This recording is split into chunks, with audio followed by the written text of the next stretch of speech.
घरेलू हिंसा से महिलाओं का संरक्षण अधिनियम 2005 कब लागू हुआ? कब लागू हुआ? 26 अक्टूबर 2006। कब हुआ लागू? 26 अक्टूबर 2006। कब लागू हुआ? 26 अक्टूबर 2006। कब पारित कब हुआ? 13 सितंबर 2005। कब पारित हुआ? 13 सितंबर 2005। लागू कब हुआ? अगले साल लागू हुआ। कब हुआ? अगले साल, नेक्स्ट ईयर लागू हुआ, यानी 26 अक्टूबर 2006। 26 अक्टूबर 2006। 26 अक्टूबर 2006। इसके बाद घरेलू हिंसा से महिला संरक्षण अधिनियम में वर्णित कुल धाराएं कितनी है? 37। कुल धाराएं कितनी है? 37। कुल चैप्टर कितने? 5। कुल चैप्टर कितने? 5। कुल धाराएं कितनी है? 37। कुल चैप्टर कितने? 5।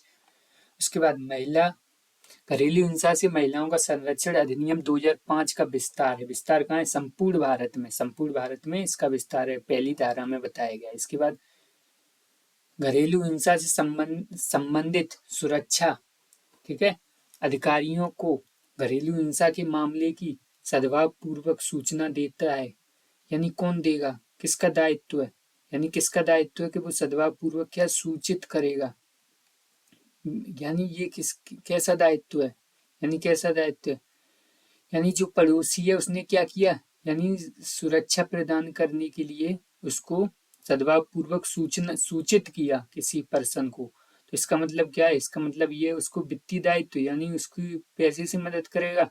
तो ऐसे तो कोई सूचना ही नहीं देगा कि हमें पैसे से मदद करनी पड़ेगी। आपराधिक दायित्व होगा उसका, यानी पूरा अपराधी को पकड़वाने तक का दायित्व होगा। यानी क्या उसका आपराधिक दायित्व है? वो खुद मारना चाहता था उसको? नहीं।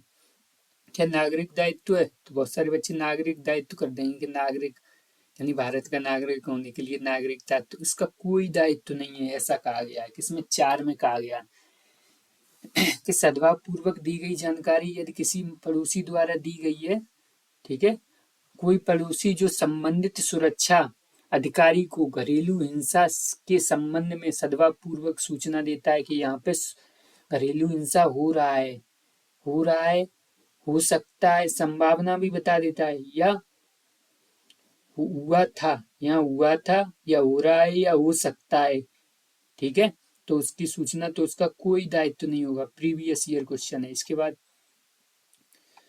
निम्नलिखित में से कौन सा पद घरेलू हिंसा की परिभाषा से सम्मिलित दुर्व्यवहार से भिन्न प्रकार की श्रेणियों में प्रयुक्त नहीं किया गया है? यानी कौन सा?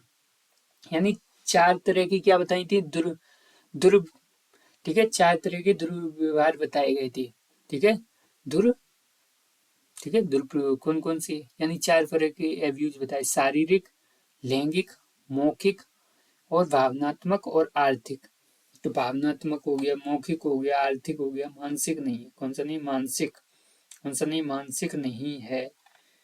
इसके बाद निम्नलिखित में से किसमें घरेलू हिंसा का कारण बनने की क्षमता है? यानी किसमें घरेलू हिंसा का कारण बनने की क्षमता है? कौन सा कृत्य है जो घरेलू हिंसा हो सकता है? नुकसान पहुंचाने के लिए किया गया कार्य? बिल्कुल बिल्कुल हो सकता है। यदि नुकसान पहुंचाने के लिए कोई कार्य किया गया है तो वो भी हो सकता है। अकृत्य कार्य जिससे नुकसान पहुंचता है, यानी ऐसा कोई काम जो किया नहीं है, अकृत्य कार्य। ठीक है, अकृत्य कार्य यानी रॉन्गफुल एक्ट जो हार्म करता है, यानी नुकसान पहुंचाता है, वो यानी वो भी आ जाएगा। पक्षकार का आचरण जिसकी परिणाम स्वरूप नुकसान पहुंचता है, यानी पक्षकार यानी जो, ठीक है, प्रत्यर्थी है, यानी प्रत्यर्थी का कोई ऐसा आचरण जिससे परिणाम स्वरूप क्या होता है? नुकसान पहुंचता है, तो वो भी क्या आएगा? घरेलू हिंसा में आएगा। यानी ए बी सी तीनों हो जाएंगे। और घरेलू हिंसा से महिलाओं का संरक्षण अधिनियम 2005 की धारा 32 का अपराध है। अपराध है कैसा? ये संज्ञेय अपराध है और गैर जमानती अपराध है। संज्ञेय अपराध है और गैर जमानती अपराध है। संज्ञेय और गैर जमानती अपराध है। लेकिन यानी दहेज प्रतिषेध अधिनियम में जो बताया गया है कि संज्ञेय अपराध है, वो किसमें? 8, धारा 8 में बताया गया। इसके बाद निम्नलिखित में से किस मामले में सर्वोच्च न्यायालय की उच्च न्यायालय ने माना है कि पत्नी केवल एक साझा घर में निवास के अधिकार का दायित्व करने की हकदार है। और एक साझा घर का अर्थ है केवल पति का घर, संयुक्त परिवार का घर, जिसका एक सदस्य पति या का घर होगा। यानी किसमें कहा गया था, यानी साझा घर वो होगा जिसका क्या, जो या तो संयुक्त परिवार का घर हो या केवल पति का घर हो, ठीक है, उसको क्या कहेंगे, साझा घर कहा जाएगा। जिसका एक सदस्य क्या हो, पति भी हो संयुक्त परिवार का। तो ऐसा किसमें, ASR, ठीक है, Batra versus Taruna Batra, S Batra versus Taruna Batra वाले केस में कहा गया।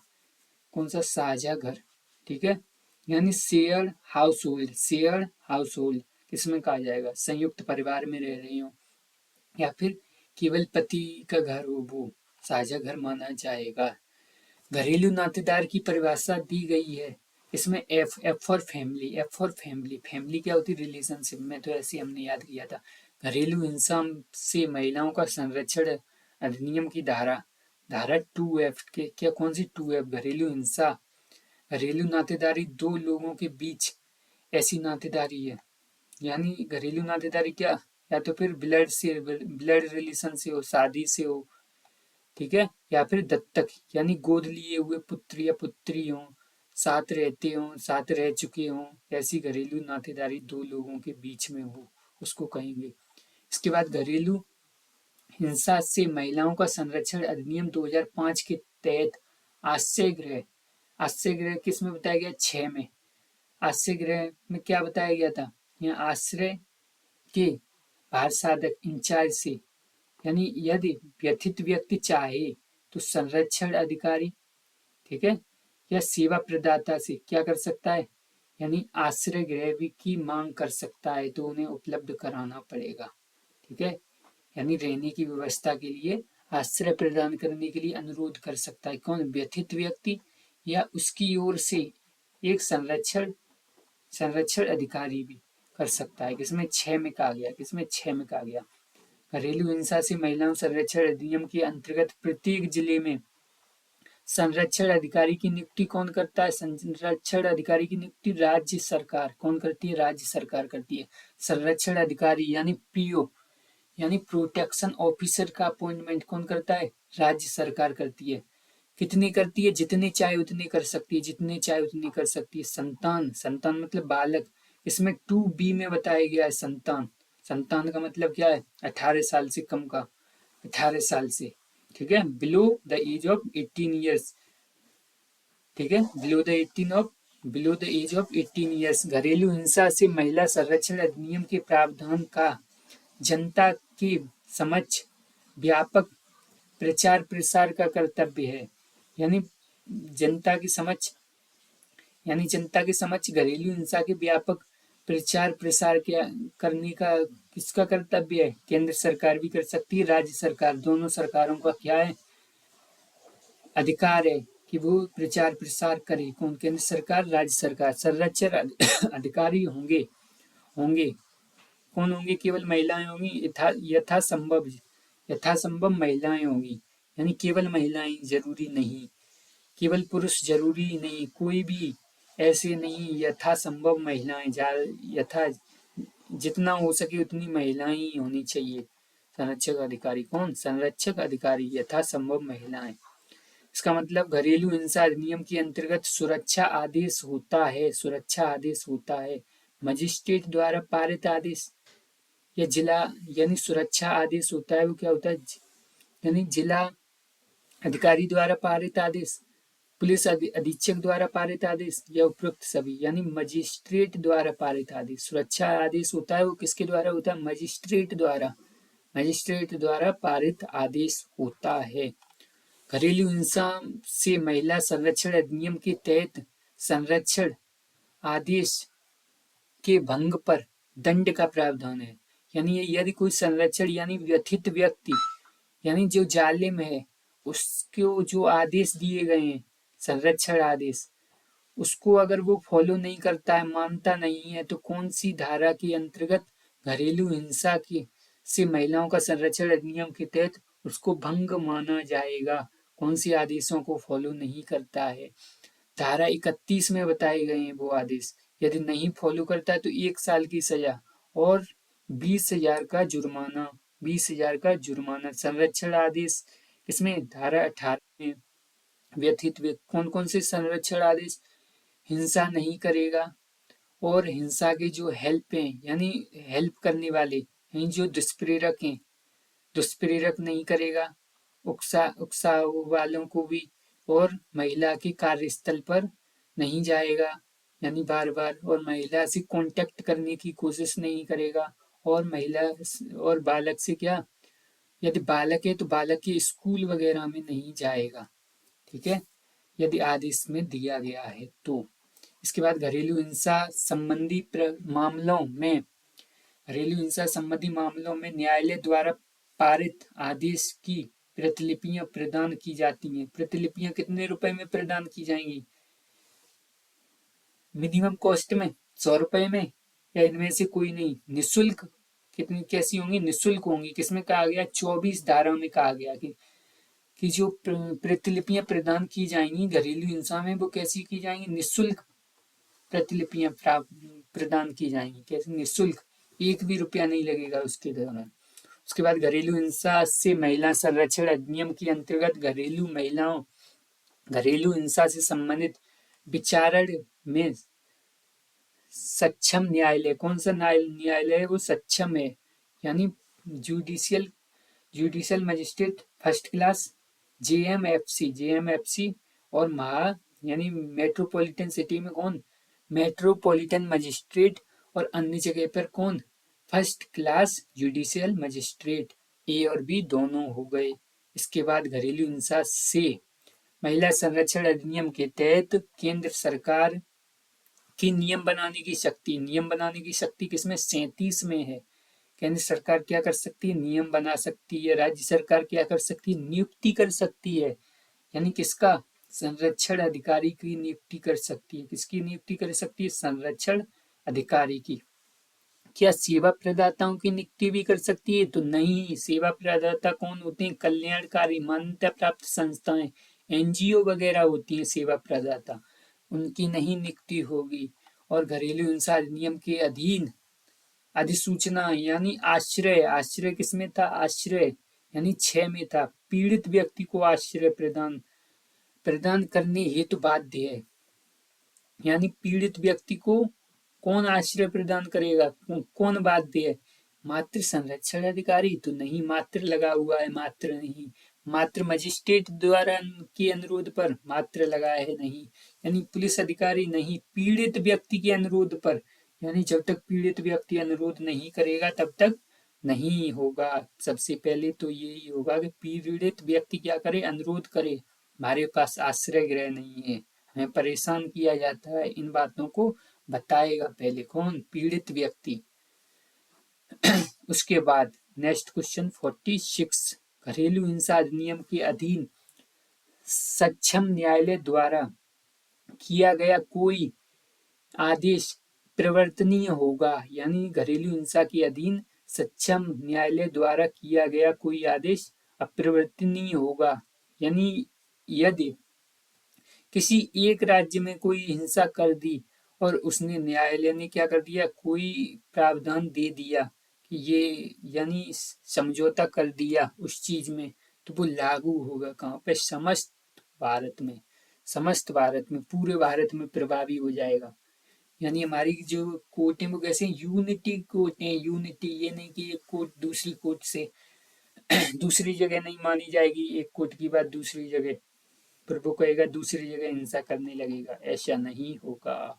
घरेलू हिंसा अधिनियम से महिलाओं का संरक्षण अधिनियम 2005 की धारा 12 के अंतर्गत कोई आवेदन पत्र प्रस्तुत कर सकता है।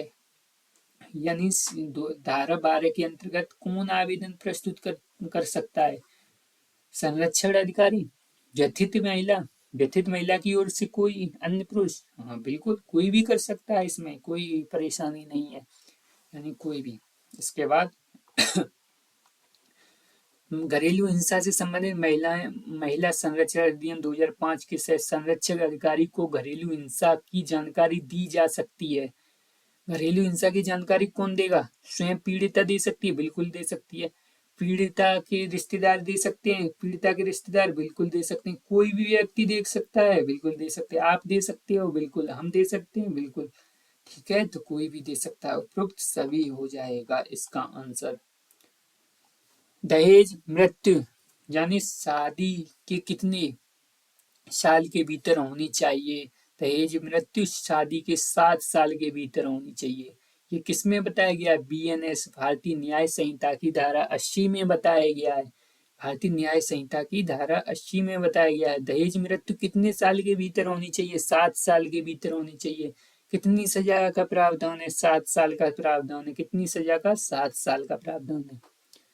ठीक है, इसके बाद घरेलू हिंसा की परिभाषा दी गई है। घरेलू हिंसा सभी धाराओं, सभी जो अधिनियम है उनकी परिभाषाएं किसमें होती हैं? 2 में होती हैं, लेकिन इसकी किसमें? 3 में। तो घरेलू हिंसा शब्द की जो घरेलू हिंसा की परिभाषा, और सब परिभाषाएं तो 2 में, लेकिन घरेलू हिंसा की किसमें परिभाषा है? 3 में परिभाषा है। घरेलू हिंसा से महिला संरक्षण अधिनियम 2005 की कौन सी धारा व्यथित व्यक्ति को परिभाषित करती है? यानी व्यथित व्यक्ति को कौन सी धारा परिभाषित करती है? तो हमने क्या बताया था? परिभाषित कौन सी करेगी? 2A सबसे पहले व्यथित व्यक्ति तो आएगा, तो 2A 2Q किसको? प्रत्यार्थी को परिभाषित। 2Q तूने क्यों किया ऐसे कहा था हमने। क्यों किया ये अपराध? तूने क्यों किया? तो टू क्यू प्रत्यार्थी जालिम के बारे में बताती है। बी किसके बारे में? बी फॉर बालक, एफ फॉर फैमिली घरेलू नातेदारी। इसके बाद घरेलू हिंसा से महिला संरक्षण अधिनियम 2005 की धारा ई किसके बारे में बताती? ई किसके बारे में? घरेलू रिपोर्ट। E for electronic. अब तो रिपोर्ट इलेक्ट्रॉनिक भी जाने लगी हैं ऑनलाइन। ऐसे ई फॉर इलेक्ट्रॉनिक रिपोर्ट कैसी हो जाएगी? इलेक्ट्रॉनिक। के फॉर धनियंतुस, तो क्या कहेंगे? क्या दिया? धनियंतुस दिया। मॉनेटरी रिलीफ दी। क्या दिया? धनियंतुस दिया। क्यों दिया यानी क्यों आ गया? क्यों दिया? क्योंकि मैं व्यथित हूं इसलिए दिया। ठीक है, यानी किसको दिया? यानी ए को दिया। ए मतलब व्यथित, और क्यू मतलब जालिम यानी प्रत्यर्थी। सेवा प्रदाताओं से यानी ई सेवा प्रदाताओं नहीं, संरक्षण अधिकारी नहीं, यानी घरेलू घटना रिपोर्ट से ई घरेलू घटना रिपोर्ट। इसके बाद घरेलू हिंसा के अंतर्गत शारीरिक दुरुपयोग में नहीं आता शारीरिक जीवन को खतरा, किसी अंग को खतरा, और स्वास्थ्य का खतरा, लैंगिक स्वास्थ्य का खतरा। डी नहीं आता है। स्वास्थ्य का खतरा आ सकता है, अंग का खतरा आ सकता है, जीवन का खतरा आ सकता है। शारीरिक दुरुपयोग में नहीं आता, वो ये नहीं आता। इसके बाद मौखिक और भावनात्मक दुरुपयोग में शामिल है कौन कौन से? अपमानित करना, अपहास करना, तिरस्कार करना, लड़का न पैदा होने पर अपमान करना, और शारीरिक पीड़ा पहुंचाने की लगातार धमकी, शारीरिक पीड़ा पहुंचाने की लगातार धमकी देना। ये क्या है? यानी धमकियां भी दे रहा है, यानी कैसा? उपरोक्त, यानी ये सब हो जाएंगे। इसके बाद घरेलू हिंसा को बेचना, घरेलू हिंसा से उत्पन्न होने वाले ठीक है, 4 दुरुपयोगों में से एक शामिल नहीं है। कौन सा शामिल नहीं है? शारीरिक दुरुपयोग, ठीक है, लैंगिक और मौखिक और भावनात्मक। इसमें क्या शामिल नहीं? आर्थिक। ठीक है, आर्थिक 4 में से कौन सा शामिल नहीं है? तो इसमें आर्थिक मानेंगे। किसमें? घरेलू सामान को बेचने ठीक है। Selling the house hold goods, यानी हाउस होल्ड गुड्स को बेचने से, including the which of the four abuse arise for domestic violence. ठीक है, तो ये वाला हो जाएगा आर्थिक दुरुपयोग। इसके बाद घरेलू हिंसा से महिला संरक्षण अधिनियम 2005 की धारा 5 में वर्णित है। धारा 5 में क्या वर्णित है? संरक्षण अधिकारी को जानकारी का दिया जाना दायित्व पुलिस अधिकारी, सेवा प्रदाताओं, मजिस्ट्रेट की कर्तव्य, यानी क्या है? कर्तव्य है, कर्तव्य है। तो ठीक है, तो 5 में क्या कर्तव्य बताए गए, यानी इन सब के क्या क्या कर्तव्य हैं। इसके बाद संरक्षण अधिकारी जो धारा 8 में राज्य सरकार द्वारा नियुक्त किया जाता है, वे कार्य नहीं करेंगे। क्या नहीं करेंगे? प्रत्यार्थी को गिरफ्तार कर जेल भेजेंगे, व्यथित व्यक्ति को चोट लगने पर मेडिकल कराना, बिल्कुल कराएंगे मेडिकल। मजिस्ट्रेट को घरेलू रिपोर्ट भेजेंगे, मजिस्ट्रेट को घरेलू रिपोर्ट भेजेंगे। मजिस्ट्रेट को उनके कार्यों में मदद करेंगे, बिल्कुल करेंगे। लेकिन ये नहीं, प्रत्यार्थी को जेल नहीं भेजेंगे, वो उनकी कोई ड्यूटी नहीं है जेल भेजने की। वो केवल उनको सूचित भी कर सकते हैं, सूचित कर सकते हैं। ठीक है, उनका अधिकार है कि वो सूचित कर सकते हैं। इसके बाद घरेलू हिंसा से महिला संरक्षण अधिनियम 2005 की कौन सी धारा सेवा प्रदाताओं का प्रावधान है? सेवा प्रदाताओं का धारा 7, धारा 10 क्या बताती? सेवा प्रदाताओं का प्रावधान बताती है। 10 क्या बताती? सेवा प्रदाताओं का प्रावधान। सेवा प्रदाता क्या है? पंजीकृत कंपनी जो महिलाओं के हित में कार्य करती है, या गैर पंजीकृत कंपनी? गैर नहीं। निगमित कंपनी? निगमित नहीं, गैर निगमित नहीं, पंजीकृत रजिस्टर कंपनी होनी चाहिए, रजिस्टर कंपनी ये। इसके बाद घरेलू मजिस्ट्रेट घरेलू हिंसा की रिपोर्ट घटना में आवेदन के कितने दिन के भीतर तारीख देंगी? 3 दिन के भीतर। कितने दिन के भीतर? 3 दिन के। और जो घटना है उसका समाधान निपटारा कितने दिन? 60 दिन के भीतर। कितने दिन? 60 दिन के भीतर निपटारा करेंगे। वो अगला क्वेश्चन ही आ गया। घरेलू हिंसा का मामला पहली तारीख के कितने दिन के भीतर मजिस्ट्रेट द्वारा निपटारा करना अनिवार्य है? 60 दिन के भीतर। कितने दिन के भीतर? 60 दिन के भीतर। ये 12 में बताया गया है, धारा 12 में बताया। इसके बाद सुनवाई की तारीख की जानकारी प्रत्यार्थी को कितने दिन के भीतर? 2 दिन के भीतर। कितने दिन के भीतर? 2 दिन के भीतर देनी पड़ेगी।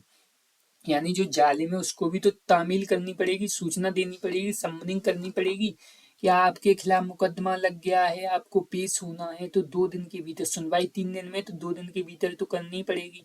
यानी कल सुनवाई है तो 2 दिन के भीतर तो करनी पड़ेगी, तो 3 से कम दिन होनी चाहिए। यानी सुनवाई कितने दिन है? 2 दिन। 3 दिन बाद सुनवाई है, यानी आज प्राप्त हुआ, 3 दिन में सुनवाई, तो 2 दिन के भीतर हमें क्या करना है? जल्दी से उसको बताना है। इसके बाद 2 दिन के भीतर किसके द्वारा किया जाएगा? पुलिस के द्वारा, सेवा प्रदाता के द्वारा, सेवा प्रदाता यानी संरक्षक अधिकारी के द्वारा। किसके द्वारा? संरक्षक अधिकारी के द्वारा।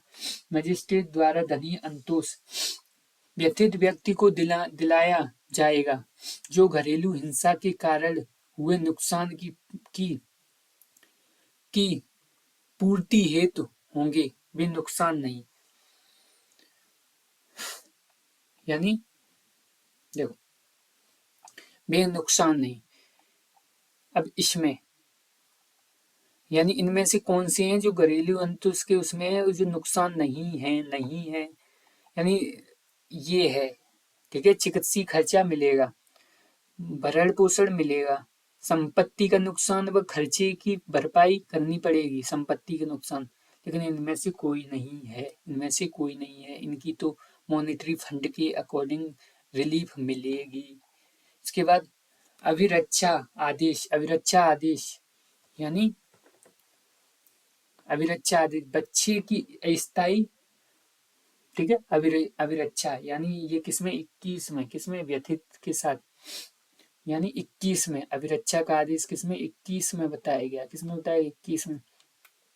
मजिस्ट्रेट द्वारा धारा 22 में मानसिक यातना, नुकसान या भावनात्मक कष्ट की भरपाई हेतु, यानी क्या होगा, कंपेंसेशन लगेगा। क्या लगेगा, कंपेंसेशन। प्रतिकर आदेश लगेगा। क्या लगेगा, प्रतिकर। यानी मानसिक यातना, नुकसान और भावनात्मक कष्ट की भरपाई के लिए क्या लगेगा, प्रतिकर आदेश, कंपेंसेशन लगेगा। क्या लगेगा, कंपेंसेशन। मजिस्ट्रेट के द्वारा दिए गए फैसले से असंतुष्ट प्रत्यार्थी या व्यथित व्यक्ति कितने दिन के भीतर और कहाँ अपील कर सकता है, कितने दिन के भीतर अपील कर सकता है, 30 दिन के भीतर। यानी व्यथित व्यक्ति या प्रत्यार्थी अगर वो खुश नहीं है, उस फैसले से असंतुष्ट हैं, तो 30 दिन के भीतर कहाँ पर, सेशन न्यायालय में, कहाँ पर, सेशन न्यायालय में अपील कर सकते हैं। इसके बाद संरक्षण अधिकारी और सेवा प्रदाता सेवा लोक सेवक होंगे। यह घरेलू हिंसा से महिला संरक्षण अधिनियम की कौन सी धारा में यानी ये कौन है, लोक सेवक हैं, पीएस हैं। और पीएस का उसमें भी वर्णन बताया गया है, किसमें, यानी बीएनएस में कौन कौन लोक सेवक होंगे, उसके अकॉर्डिंग ये क्या है, लोक सेवक हैं। तो लोक सेवक वाली वो धाराएं लग जाएंगी अगर आप इनसे कुछ भी करते हैं तो। सूचना दे रहे हैं ना, ये सूचना देने जाते हैं, कोर्ट की कार्रवाइयों में क्या हाथ बटाते हैं, तो ये भी तो हाथ बटा रहे हैं, तो ये क्या है, लोक सेवक हैं। 30 में कहा गया है, इसमें 30 धारा में। यदि संरक्षक अधिकारी अपने कर्तव्य का पालन करता है तो उसे, यानी पालन नहीं करता है तो उसे, यानी 1 साल और 20,000, 1 साल और 20,000, 1 साल की सजा और 20,000 रुपए जुर्माना लग सकता है। 1 साल की सजा और 20,000 जुर्माना लग सकता है। ये सही हो गया। किसकी अनुमति के बिना संरक्षण अधिकारी पर कोई आपराधिक कार्रवाई नहीं होगी। किसकी अनुमति के बिना, किसकी पूर्व अनुमति के बिना संरक्षक अधिकारी पर कोई भी आपराधिक कार्रवाई नहीं होगी। यानी पहले हमें पूछना पड़ेगा किसको, राज्य सरकार को पूछना पड़ेगा। उसके बाद कोई हमें संरक्षक अधिकारी पर कोई कार्रवाई करनी है, अपने कार्य नहीं करता है सही ढंग से, तो उस पे भी कार्रवाई हो सकती है, लेकिन किसको पूछना पड़ेगा, यानी राज्य सरकार को पूछना पड़ेगा। इससे पहले एएस बनाम बत्रा और तरुण बत्रा, ये पहले पीछे केस पड़ा था, सुप्रीम कोर्ट के निर्णय ने दिया गया था। शेयर हाउस के बारे में दिया गया था। ठीक है, पत्नी को केवल पति का स्वामित्व और किराए वाला घर में रहने का अधिकार है। किराए वाला घर में रहने का अधिकार है। ये किस केस में सुप्रीम कोर्ट ने कहा कि घरेलू हिंसा 2005 पुराने उत्पीड़न यानी एक्ट होने से पहले यानी पर भी लागू होगा। किसमें, वीडी, ठीक है, Bhanot, V D Bhanot versus Savita, V D Bhanot, यानी किसमें, यानी पुराने जो एक्ट हैं, पुराना जो इससे पहले का जो मुकदमा वगैरह चल रहा है तो उन पर भी, यानी पुराने केसों पर भी ये लागू होगा। ठीक है, किसमें कहा गया, वीडी बनोट बनाम सविता में। 2Q वो तो हमने बता ही दिया, क्यू प्रत्यार्थी। उसके बाद हीरालाल पी हरसोरा बनाम कुसुम नरोत्तम दास हरसोरा में सुप्रीम कोर्ट ने क्या फैसला दिया, एडल्ट मेल पर्सन शब्द, यानी जो एडल्ट मेल पर्सन शब्द का असंवैधानिक घोषित किया, असंवैधानिक, यानी एडल्ट मेल पर्सन को असंवैधानिक घोषित किया। The term adult male person was declared unconstitutional। Adult male person, Hiralal वाले केस में, हीरालाल पी हर्षोला और कुसुम नरोत्तम दास, हीरालाल ऐसे एडल्ट वाला केस। शालिनी बनाम किशोर में क्या कहा गया, यानी बॉम्बे के केस में अदालत ने क्या कहा, मानसिक और आर्थिक हिंसा भी डोमेस्टिक वायलेंस के दायित्व में आती है। मानसिक और आर्थिक हिंसा भी किस में आती है, डोमेस्टिक वायलेंस के दायित्व में आती है। इसमें कहा गया शालिनी बनाम किशोर, शालिनी बनाम किशोर में भी कहा गया कि मानसिक और आर्थिक हिंसा भी 2015 का मामला है। कब का? 2015 का मामला है। इसमें क्या क्या कहा गया? मानसिक और आर्थिक हिंसा भी डोमेस्टिक वायलेंस के दायरे में आती है। इसमें शालिनी वाले केस में कहा गया। इससे पहले शुरुआत में ये नहीं था मानसिक और आर्थिक हिंसा। इसके बाद आप किस केस में कहा गया कि पति को दूसरी पत्नी की सहमति के बिना यानी म्यूचुअल क्रूएलिटी मानी जाएगी और डोमेस्टिक वायलेंस के अंतर्गत आएगी। यानी पति की दूसरी पत्नी या पत्नी की सहमति के बिना, ठीक है, मेडल्ट क्रूएलिटी मानी जाएगी। तो ये किसमें कहा गया? किशोर न्याय में कहा गया। यानी राम किशोर ने कहा मेडल्ट रियाय, पहली पत्नी थी नहीं दूसरी बनाई, तो यानी किसमें? मेडल्ट, ठीक है, किशोर न्यायालय वाले मामले में कहा गया दूसरी पत्नी यानी मेडल्ट क्रूएलिटी। इसके बाद ललित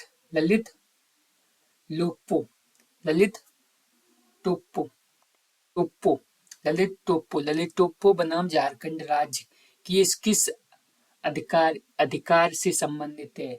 यानी किस अधिकार से संबंधित है? यानी ललित टोप्पो झारखंड किससे? लिव इन रिलेशनशिप से संबंधित है। Live in relationship, right to relief से संबंधित है। कौन? ललित टोप्पो। ललित ने क्या पहनाया? टोप्पो। किसको? रिलेशनशिप को टोप्पो पहनाया। टोप्पो झारखंड में, और झाड़ गया खंड को झाड़ गया खंड को। कौन? ललित। टोप्पो पहना दिया ललित को। ऐसे याद करेंगे और अपने नंबर लाएंगे अच्छे से यूपीएसआई में। ठीक है, धन्यवाद।